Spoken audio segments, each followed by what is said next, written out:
حضرت خالد بن ولید ایک ایسا واریر جس نے کبھی کوئی جنگ نہیں ہاری، جنہیں رسول اللہ صلی اللہ علیہ وسلم نے لقب دیا سیف اللہ، اللہ کی تلوار۔ مقابلہ رومن امپائر سے ہو یا پرشین امپائر سے، جب جب وہ میدان میں اترے دشمن بھاگنے پر مجبور ہو گیا۔ آج ہم آپ کو بتائیں گے انسانی تاریخ کے سب سے عظیم جنرل حضرت خالد بن ولید رضی اللہ تعالی عنہ کی زندگی کی کہانی۔ Welcome to Islamic world view. کہانی شروع ہوتی ہے مکہ سے، وہ شہر جہاں قریش کے بہت سے طاقتور قبائل آباد تھے۔ انہی میں ایک قبیلہ تھا بنو مخزوم۔ یہ قبیلہ اپنی جنگی مہارت، بہادری اور لیڈرشپ کی وجہ سے مشہور تھا۔ حضرت خالد بن ولید اسی خاندان میں پیدا ہوئے۔ ان کے والد ولید بن مغیرہ قریش کے بہت ہی امیر اور انفلوئنشل لوگوں میں سے ایک تھے۔ خالد نے بچپن سے گھڑ سواری، لڑائی، ہتھیار چلانا اور جنگی حکمت عملی سیکھنا شروع کر دی۔ جوانی تک پہنچتے پہنچتے وہ قریش کے بہترین سپاہیوں میں شامل ہو چکے تھے، لیکن اس دور میں وہ اسلام کے سخت مخالف تھے۔ پھر آیا وہ دن جس نے تاریخ بدل دی، جنگ احد کا دن۔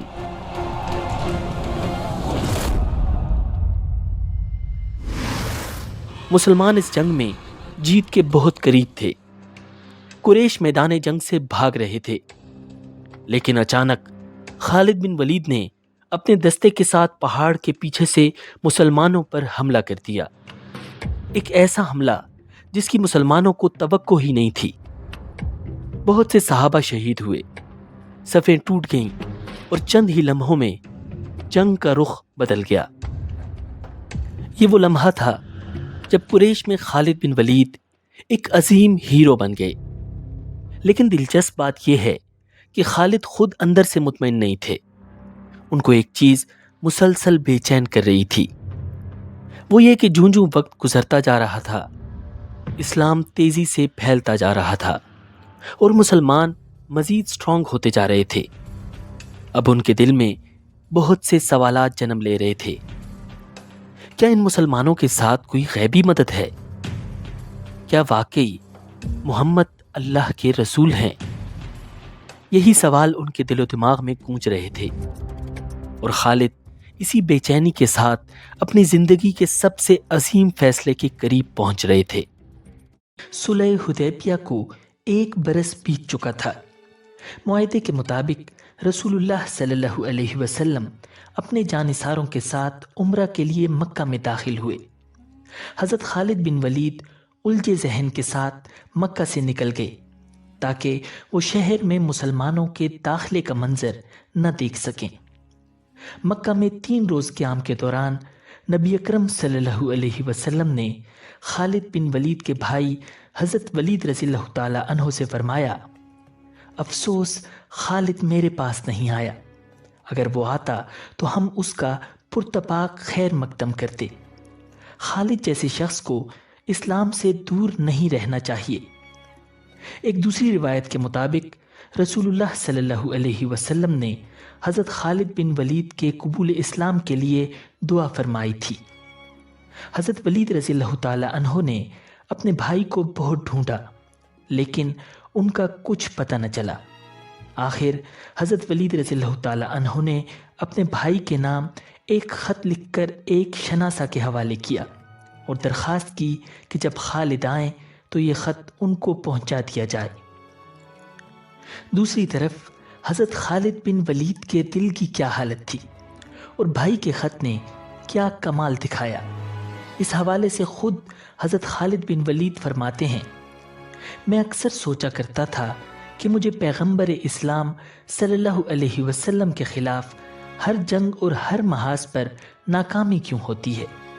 پھر آہستہ آہستہ میرے دل میں یہ خیال تقویت پکڑتا چلا گیا کہ کوئی غیبی طاقت میرے دل میں محمد صلی اللہ علیہ وسلم کے لیے جگہ بنا رہی ہے۔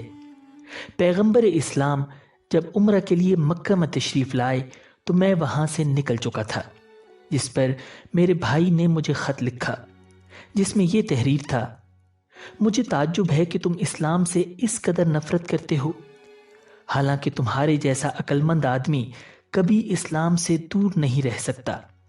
میرے بھائی، گمراہی کے اندھیرے سے نکل کر حق کی روشنی میں چلے آؤ۔ بھائی کا خط پڑھ کے میرے دل کی حالت بدل گئی اور میں رسول اللہ صلی اللہ علیہ وسلم کے حضور میں حاضر ہو کر اسلام قبول کرنے کو بے تاب ہو گیا۔ حضرت خالد بن ولید کے دل کو کسی پل چین نہیں تھا۔ آپ نے مکہ کے کئی با اثر افراد کو حال دل سنایا، لیکن کسی نے قبول اسلام کے حوالے سے آپ کی حوصلہ افزائی نہیں کی۔ پھر آپ نے دل کا حال حضرت عثمان بن طلحہ کو سنایا۔ وہ قبول اسلام کے لیے آپ کا ساتھ دینے پر راضی ہو گئے۔ یوں حضرت خالد اور حضرت عثمان نبی اکرم صلی اللہ علیہ وسلم کی خدمت میں حاضر ہونے کے لیے مکہ سے مدینہ روانہ ہو گئے۔ راستے میں ہدہ کے مقام پر ان حضرات کی ملاقات حضرت عمر بن العاص سے ہوئی، جو حبشہ سے آ رہے تھے۔ انہوں نے حضرت خالد بن ولید سے پوچھا: ابو سلیمان، کہاں کا ارادہ ہے؟ حضرت خالد نے بتایا کہ وہ قبول اسلام کے ارادے سے مدینہ جا رہے ہیں۔ حضرت عمر بن العاص نے بتایا کہ وہ بھی یہی ارادہ رکھتے ہیں۔ ناظرین، 31 مئی 628 عیسوی کا دن اسلامی تاریخ میں بے حد اہمیت رکھتا ہے۔ اس دن اسلام کے دو عظیم جرنیل حضرت خالد بن ولید اور حضرت عمر بن العاص حضرت عثمان بن طلحہ کے ساتھ مدینہ منورہ میں داخل ہوئے۔ سب سے آگے حضرت خالد بن ولید، ان کے پیچھے عمر بن العاص اور ان کے بعد عثمان بن طلحہ تھے۔ نبی اکرم صلی اللہ علیہ وسلم نے انہیں دور سے آتے دیکھا تو تبسم فرمایا اور اس وقت تک مسکراتے رہے جب تک یہ تینوں حضرات آپ صلی اللہ علیہ وسلم کے پاس نہیں پہنچ گئے۔ انہوں نے آ کر خدمت اقدس میں سلام عرض کیا اور کلمہ پڑھ کر مسلمان ہو گئے۔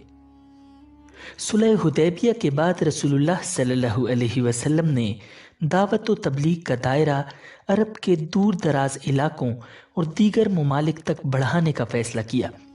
چنانچہ نبی اکرم صلی اللہ علیہ وسلم نے کئی صحابہ کرام کو اسلام کے دعوت نامے دے کر غیر مسلم عرب رئیسوں اور پڑوسی بادشاہوں کی طرف روانہ فرمایا۔ اسی سلسلے میں ایک خط حضرت حارث بن عمیر ازدی رضی اللہ تعالی عنہ کے ہاتھ بصرہ کے عیسائی حاکم حارث بن شمر غسانی کو بھی بھجوایا گیا۔ جب حارث بن عمیر رضی اللہ تعالی عنہ بلقا کے علاقے موتا پہنچے تو یہاں کے عیسائی حاکم شرحبیل بن عمر غسانی نے آپ رضی اللہ تعالی عنہ کو گرفتار کر لیا اور سفارتی آداب کی دھجیاں اڑاتے ہوئے حضرت حارث رضی اللہ تعالی عنہ کو بے دردی سے شہید کر ڈالا۔ جب حضرت حارث بن عمیر رضی اللہ تعالی عنہ کی شہادت کی خبر آپ صلی اللہ علیہ وسلم کو پہنچی تو آپ بے حد دکھی ہوئے۔ آپ نے حضرت زید بن حارثہ رضی اللہ تعالی عنہ کو 3000 مجاہدین کے ساتھ حضرت حارث کے خون کا حساب لینے کے لیے موتا کی طرف روانہ فرمایا۔ ناظرین، یہ 8 ہجری کا واقعہ ہے۔ لشکر روانہ فرماتے ہوئے آپ صلی اللہ علیہ وسلم نے ہدایت فرمائی کہ اگر دشمن سے لڑتے ہوئے زید شہید ہو جائیں تو لشکر اسلام حضرت جعفر بن ابی طالب رضی اللہ تعالی عنہ کی زیر قیادت لڑے۔ اگر حضرت جعفر رضی اللہ تعالی عنہ بھی اللہ کی راہ میں جہاد کرتے ہوئے جام شہادت نوش کر لیں تو اسلامی فوج کی قیادت حضرت عبداللہ بن رواحہ سنبھال لیں۔ اگر وہ بھی خالق حقیقی سے جا ملیں تو مسلمان جسے چاہیں سالار لشکر چن لیں۔ شرحبیل بن عمر غسانی کو جب اسلامی فوج کے روانہ ہونے کی اطلاع ملی تو اس نے زور و شور سے جنگی تیاریاں شروع کر دیں۔ ساتھ ہی روم کے بادشاہ سے مدد طلب کر لی، جو اتفاق سے ایک بڑے لشکر کے ساتھ اسی علاقے میں موجود تھا۔ شہنشاہ روم نے 1,00,000 فوجی جوان شرحبیل کی مدد کو بھیج دیے۔ اسلامی لشکر جب موتا کے قریب پہنچا تو اسے دشمن کی اتنی بڑی تعداد اور وسیع پیمانے پر جنگی تیاریوں کا پتہ چلا۔ صورتحال کی سنگینی کو دیکھتے ہوئے بعض اصحاب نے مشورہ دیا کہ نبی اکرم صلی اللہ علیہ وسلم کو حالات سے آگاہ کر کے مدینہ سے امداد کی درخواست کی جائے۔ اس موقع پر حضرت عبداللہ بن رواحہ رضی اللہ تعالی عنہ نے مسلمانوں کو مخاطب کر کے کہا، اے لوگو، ہمیں دشمن کی تعداد کی کیا پرواہ، ہماری تو دلی خواہش ہے کہ اللہ کے دین کی خاطر اپنی جانیں قربان کر دیں اور شہادت کا درجہ پائیں۔ ہمارا بھروسہ تو صرف اللہ پر ہے۔ اٹھو، اللہ کا نام لو اور 2 کامیابیوں، فتح یا شہادت میں سے ایک حاصل کر لو۔ حضرت عبداللہ رضی اللہ تعالی عنہ کی تقریر سن کر مجاہدین دشمن پر ٹوٹ پڑے۔ آسمان حیران تھا اور دنیا کی عسکری تاریخ پریشان تھی۔ ایک طرف 3,000 مسلمان تھے اور دوسری طرف بہترین جنگی ساز و سامان سے لیس 1,25,000 سے اوپر رومی اور عرب عیسائی فوجیوں کا جم غفیر تھا۔ مجاہدین کافروں کے لشکر پر اس شدت اور بہادری سے جھپٹے کہ دشمن کی صفیں الٹ کر رکھ دی۔ سالار لشکر حضرت زید بن حارثہ دشمنوں کو ختم کرتے ہوئے ان کی صفوں میں دور تک چلے گئے۔ آخر بے شمار کافر سپاہیوں نے انہیں گھیر لیا، لیکن اللہ کے اس سپاہی نے جام شہادت نوش کرنے سے پہلے دشمن کی لاشوں کے ڈھیر لگا دیے۔ ان کی شہادت کے بعد اسلامی فوج کی قیادت حضرت جعفر بن ابی طالب رضی اللہ تعالی عنہ نے سنبھال لی۔ آپ نے ایک ہی حملے میں سینکڑوں دشمنوں کو ہلاک کر دیا، مگر مشکل یہ تھی کہ کفار کی تعداد بہت زیادہ تھی۔ ان کا ایک سپاہی مرتا تو اس کی جگہ 10 تازہ دم سپاہی مقابلے پر آ جاتے تھے۔ حضرت جعفر رضی اللہ تعالی عنہ جرأت و بہادری کی نئی تاریخ رقم کر رہے تھے۔ ایک دشمن نے اچانک حملہ کر کے آپ کا دایاں بازو شہید کر دیا۔ آپ نے تلوار بائیں ہاتھ میں سنبھال لی اور اسی جوش و جذبے کے ساتھ لڑتے رہے۔ حضرت جعفر رضی اللہ تعالی عنہ کو ایک بازو سے لڑتے دیکھ کر دشمنوں کی ہمت بڑھی۔ انہوں نے آپ کو گھیرے میں لے کر آپ کا دوسرا بازو بھی شہید کر دیا۔ پھر اس مرد مجاہد پر بیک وقت کئی وار ہوئے اور آپ رضی اللہ تعالی عنہ کی آرزو شہادت بھی پوری ہو گئی۔ حضرت جعفر رضی اللہ تعالی عنہ کی شہادت کے بعد حضرت عبداللہ بن رواحہ رضی اللہ تعالی عنہ نے اسلامی لشکر کی کمان سنبھال لی۔ آپ نے قیادت سنبھالتے ہی دشمن پر ایسے غضبناک وار کیے کہ جو سامنے آیا جان سے ہاتھ دھو بیٹھا۔ دشمن آپ کا غیظ و غضب دیکھ کر دور ہی سے تیروں، نیزوں اور برچھیوں سے وار کرنے لگا۔ اسی دوران ایک کافر کی پھینکی ہوئی برچی آپ رضی اللہ تعالی عنہ کے سینے میں لگی اور یوں اسلامی لشکر کا تیسرا سپہ سالار بھی رتبہ شہادت پر فائز ہو گیا۔ اب اللہ کے سپاہیوں نے بنی مخزوم کے نامی گرامی بہادر اور فنون حرب و ضرب کے ماہر حضرت خالد بن ولید رضی اللہ تعالی عنہ کو امیر لشکر چن لیا۔ اپنی آنکھوں کے سامنے رسول اللہ صلی اللہ علیہ وسلم کے منتخب کردہ 3 سپہ سالاروں کی شہادت نے آپ کو اس قدر مشتعل کر دیا تھا کہ آپ دشمن کی تعداد کو خاطر میں نہ لاتے ہوئے ہر قسم کی احتیاط بالائے طاق رکھتے ہوئے دشمن پر ٹوٹ پڑے۔ دشمن جائے پناہ ڈھونڈنے لگا، جو سامنے آیا جان سے گیا۔ آپ کے غیظ و غضب، زور بازو اور حملے کی شدت کا اندازہ اس بات سے لگایا جا سکتا ہے کہ آپ نے اس روز لڑتے لڑتے دشمن پر 9 تلواریں توڑ دی۔ 10ویں تلوار نے اس روز لڑائی کے اختتام تک آپ کا ساتھ نبھایا۔ اگلے روز حضرت خالد بن ولید رضی اللہ تعالی عنہ نے ایک حیرت انگیز جنگی چال چلی۔ ایک روز قبل جو مجاہدین اگلی صفوں میں لڑ رہے تھے انہیں پیچھے لے گئے اور دونوں طرف لڑنے والے سپاہیوں کو بھی آپس میں بدل دیا۔ اس سے ایک فائدہ تو یہ ہوا کہ سامنے کے تازہ دم مجاہدین نے دشمن پر بڑا ہی زوردار حملہ کیا۔ دوسرا، نئے چہرے اور ان کا جوش و ولولہ دیکھ کر دشمن سمجھا کہ مسلمانوں کو تازہ دم فوجی دستوں کی کمک پہنچ رہی ہے۔ حضرت خالد بن ولید رضی اللہ تعالی عنہ نے اس دوران مسلمانوں کی کچھ ٹولیوں کو لشکر سے دور بھیج دیا، جو صبح کے وقت بہت بلند آواز سے تکبیر کے نعرے لگاتی ہوئیں لشکر میں شامل ہوئیں۔ اس سے رومیوں کو یہ محسوس ہوا کہ مسلمانوں کو کمک مل رہی ہے، جس سے ان کا رہا سہا حوصلہ بھی جاتا رہا اور وہ گھبرا کر پسپا ہو گئے۔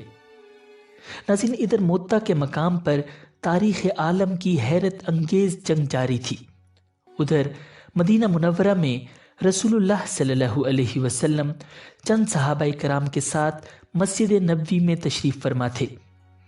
اللہ تعالیٰ نے میدان جنگ کا نقشہ آپ صلی اللہ علیہ وسلم کی آنکھوں کے سامنے کر دیا تھا، جسے دیکھ کر آپ صلی اللہ علیہ وسلم کی آنکھوں سے آنسو روا تھے، اور آپ میدان جنگ کا آنکھوں دیکھا حال اس طرح بیان فرما رہے تھے کہ اب جھنڈا زید نے سنبھال لیا اور وہ شہید ہوئے، اب جھنڈا جعفر نے اٹھایا، وہ بھی اللہ کو پیارے ہو گئے، اب جھنڈا عبداللہ بن رواحہ نے تھاما اور انہوں نے بھی راہ خدا میں جان دے دی۔ آپ صلی اللہ علیہ وسلم ایک لمحہ کو رکے اور پھر فرمایا، اب جھنڈا اٹھایا اللہ کی تلواروں میں سے ایک تلوار نے، اور اس کو فتح حاصل ہوئی۔ اس کے بعد آپ صلی اللہ علیہ وسلم نے اپنے ہاتھ دعا کے لیے اٹھا دیے اور اللہ کے حضور یوں دعا گو ہوئے، اے اللہ، خالد تیری تلوار ہے، اسے ہمیشہ فاتح رکھنا۔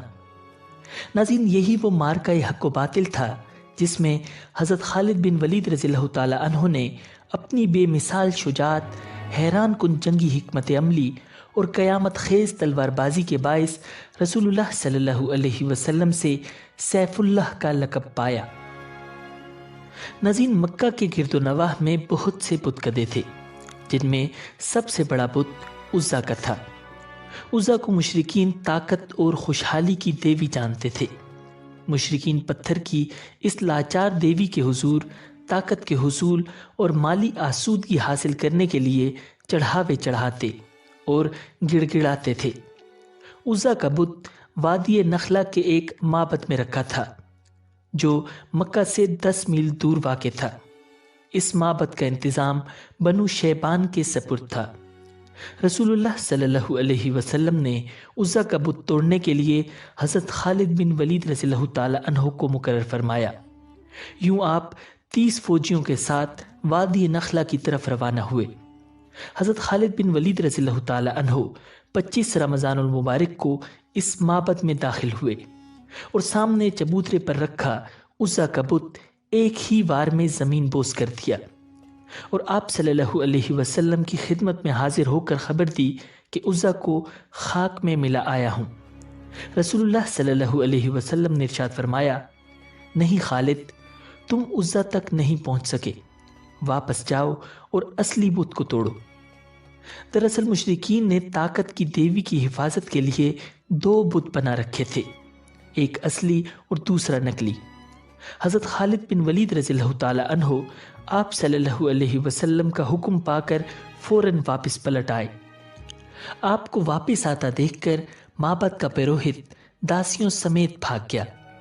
جاتے جاتے وہ عزا کے گلے میں تلوار لٹکا گیا کہ طاقت کی دیوی خود ہی خالد بن ولید سے نمٹ لے گی۔ حضرت خالد بن ولید رضی اللہ تعالی عنہ عزا کے اصلی بت کو توڑنے کے لیے آگے بڑھے تو ایک عورت نے بازو پھیلا کر آپ کا راستہ روک لیا۔ آپ نے پہلے وار میں اس کے سر کو تن سے جدا کر دیا اور دوسرے وار سے خوشحالی اور طاقت کی دیوی عزا کو پاش پاش کر دیا۔ ناظرین، فتح مکہ سے 15 روز بعد نبی اکرم صلی اللہ علیہ وسلم کو خبر ملی کہ بنو ثقیف کا حکمران آس پاس کے ساتھیوں کے ساتھ مل کر مسلمانوں کے ساتھ فیصلہ کن جنگ کی تیاری میں مصروف ہے۔ آپ صلی اللہ علیہ وسلم 12,000 مجاہدین کے ساتھ اس خطرے سے نمٹنے کے لیے 27 جنوری 630 عیسوی کو مکہ سے روانہ ہوئے اور 31 جنوری کو